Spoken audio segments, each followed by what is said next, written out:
All right, guys. So I want to take you through the way I like to annotate text. I don't use a system of symbols necessarily. I guess because I've been doing it so long, but I can understand if you do. So if you need symbols, you know, place a question mark next to anything that you need clarity on. Okay? Circle any unknown vocab. Right? Underline like main ideas or themes. And I wonder if you highlight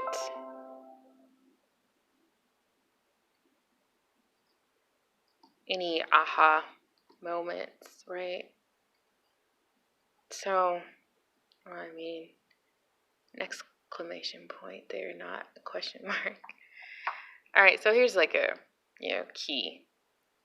If you need a key to, guide you through annotating more complex text. So when I do it, because like I said, I've been doing it for so long now, I just kind of jot things down in the margin, underline things, circle things that, just kind of standing out to me.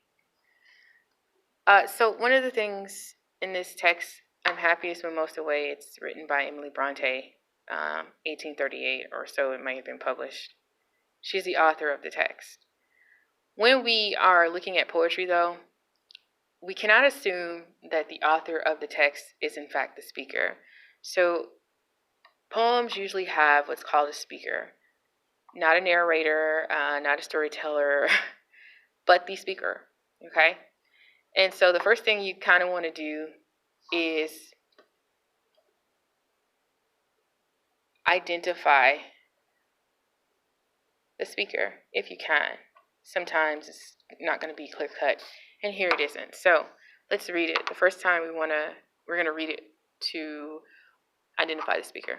I am happiest when most away I can bear my soul from its home of clay on a windy night when the moon is bright and the eye can wander through worlds of light, when I am not and none beside, nor earth nor sea nor cloudless sky, but only spirit wandering wide through infinite immensity. So I already circled it. The speaker keeps saying I'm, using pronouns in the first person.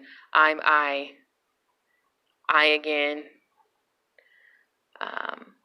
So we can kind of infer that the speaker is I. It could be Emily, or it might not be.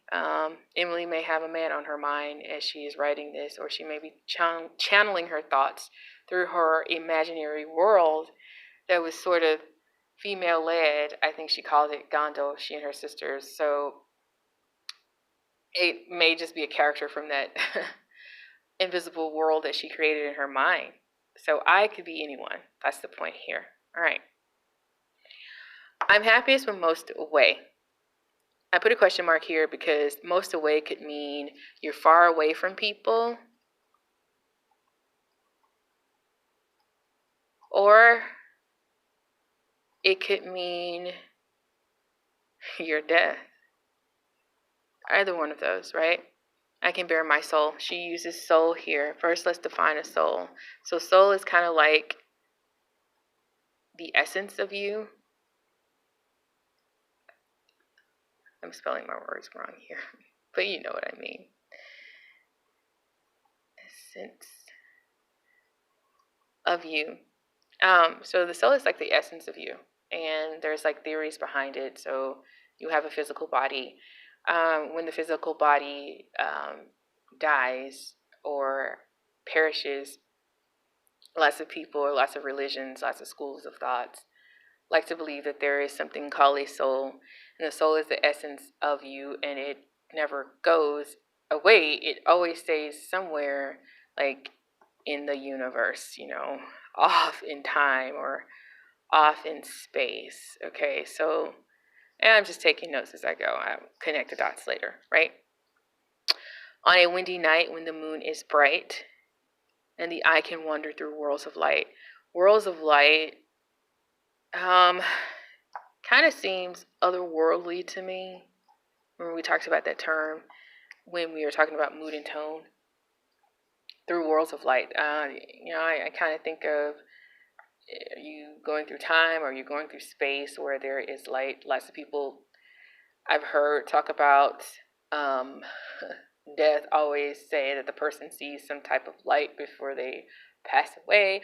Or, then again, maybe she's not talking about death here. I'm just making the assumption that she is, but I have a good feeling that she is. She also mentions home of clay. When I think of clay, I also think of dirt or dust. Misspelling words today. I don't know why. So I meant dirt. Okay, she talking about going back to the dust from which we came. Could be. When I am not and none beside. So when I am not anymore.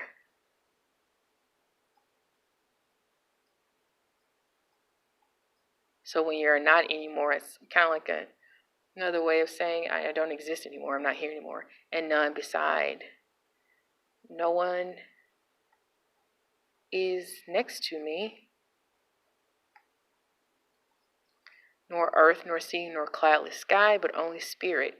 Only spirit wandering. Like, okay. One of the students today said I'm a ghost. Maybe so. Through infinite immensity. This one is a dead giveaway. Infinite means unlimited. Immensity